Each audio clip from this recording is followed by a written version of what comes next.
Program 66. Create a base class polygon with member data, height, and width. The member function setValues is to assign member data with data values. Derive two classes rectangle and triangle with polygon as its base class, and member function, area, to find area of rectangle or the triangle.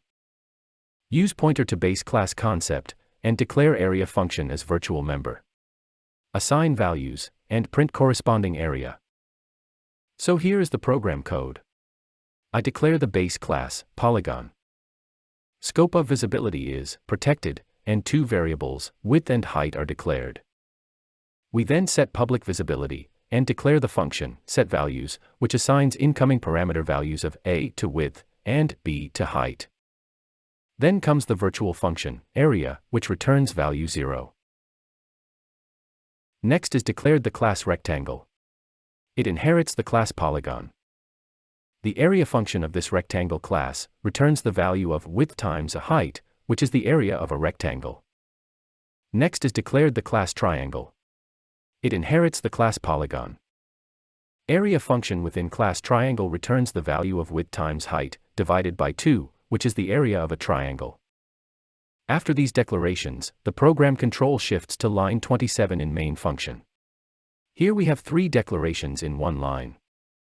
Object P of class polygon is created. It contains the entire block of code as declared and defined in the class polygon. Object R of class rectangle is created. Since it inherits class polygon, it contains the entire block of code as declared and defined in the class polygon, and also has code block from its own class, the rectangle.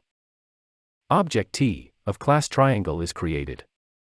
Since it inherits class polygon, it contains the entire block of code as declared and defined in the class polygon, and also has code block from its own class, the triangle.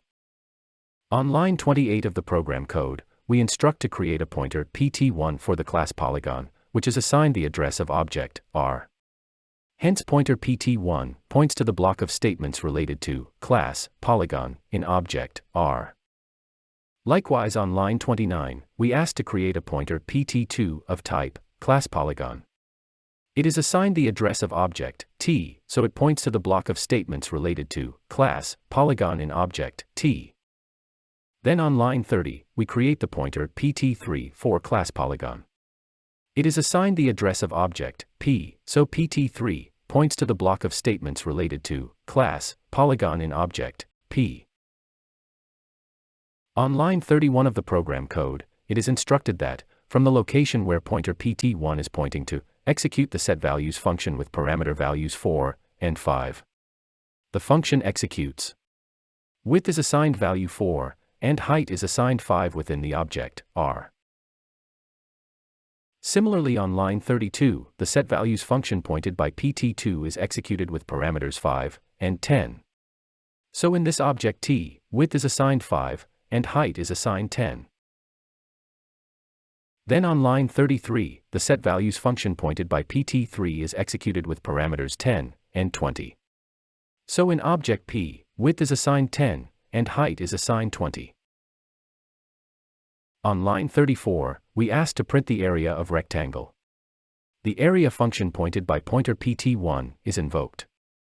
Remember that this object also has the virtual function with same name, area, belonging to the class polygon. However, it is overwritten, and the area function rewritten in class rectangle is executed. The function returns product of width and height from object R, and the value is printed on screen. Next is printed the area of triangle. The area function pointed by pointer pt2 is invoked. Area function of class polygon is overwritten, and the function rewritten in class triangle executes. It returns the product of width and height divided by 2 from object T. The value is printed on screen. Finally, we ask to print the area of polygon. This time, the virtual area function, pointed by the pointer pt3 is invoked. It returns 0, and the value is printed on screen. The program ends. We just learned to declare a virtual function in the base class, and to override it with same function in the derived class. This feature helps programmers to implement runtime polymorphism, or, in other words, a function overloaded with multiple tasks can execute the exact requirement at runtime, by late binding with the appropriate function defined in the appropriate object call.